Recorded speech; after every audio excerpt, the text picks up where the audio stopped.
altruistic approach has positively impacted our GECA community these past 4 years.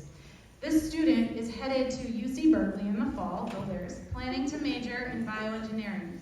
Tomorrow, she is attaining 2 associate's degrees from Gatlin College, an AA for Natural Sciences and an AS for Computer Programming. Please join me in applauding Ria Deshpande.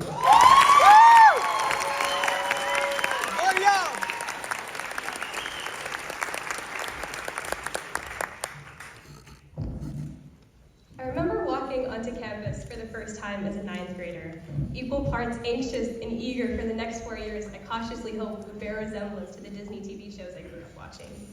I wanted what the passionate, self-assured, school-age characters on TV always had. Educators who took their teaching beyond just the classroom, and classmates who were more than peers, but lifelong companions too. So in my early days of high school, in true dramatic preteen fashion, I tried to define my identity by asking myself, would I be able to manage GECA's notoriously demanding workload? How can I go somewhere and seek excellence if I am not yet someone? What will I be known for? The sentiment of desperately wanting to leave a positive mark seemed to be shared by my peers, a class of overachievers. We felt the pangs of our relentless efforts in pinnacle moments of our high school experience, from staying up until midnight for the first time completing Mrs. Omansky's book reports, to cramming Heimler's history videos on how to write an LEQ the morning of our English exam. Just one more final, just one more SAT study session, and this year, just one more college application. Slowly, we began to give ourselves away to some intangible future and forgot to appreciate what we had now. I didn't tell my friends I loved them enough. I didn't thank my family as often as I should have for being steady pillars to lean on in my moral compass. I didn't always appreciate my classmates for teaching me to broaden my perspectives and making me feel like I had a community, though week of kindness notes were a start. In my pursuit to be someone, I somehow missed that the making of my identity was shaped by my classmates, my people.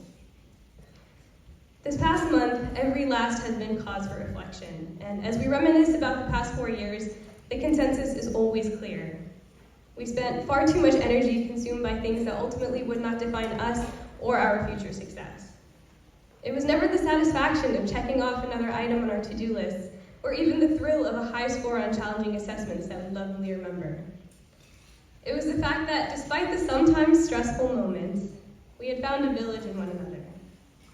It was cheering our grade on during Duck Duck Goose spirit competitions and grinning at the shocked faces of the underclassmen when our class president pulled out a briefcase filled with change for penny wars that gave us our much-needed laughter-filled breaks.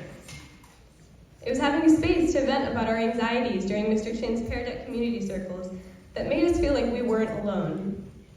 Time and time again, the people and the relationships we prioritized came to our rescue. Today, these seats are filled with influencers, leaders with big hearts and keen minds. I am humbled to sit alongside them. I am humbled to have been surrounded by their ambition, grit, and tenacity throughout our GECA careers. Our current success, however, was by no means accomplished on our own. To every member of the GECA staff, thank you for believing in us enough to push us forward, despite the pervasive presence of our sophomoritis, junioritis, and senioritis. To our families and loved ones, thank you for always having our best interests at heart and for tolerating our less than jovial dispositions in the days before looming deadlines. Today's celebrations are just as much yours as they are ours.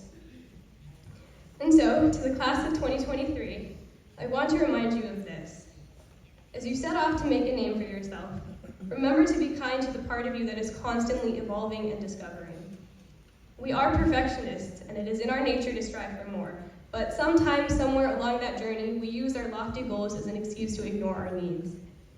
Allow yourself the freedom to make mistakes, and when challenges arise, know that your identity is not defined by just what you do, but how you learn from it. We change and grow from all of our experiences, good and bad. Though it wasn't the Disney adventure we anticipated, we leave now with a sense of self and community that even the most perfectly written scripts couldn't convey. Senior year has been our first true year of high school, and I am not lost on the irony of that statement. March 13th, 2020 marked the beginning and end of versions of ourselves and our world we couldn't possibly have expected. But through our resiliency, we still found ways to make the best out of an impossible quarantine sophomore year.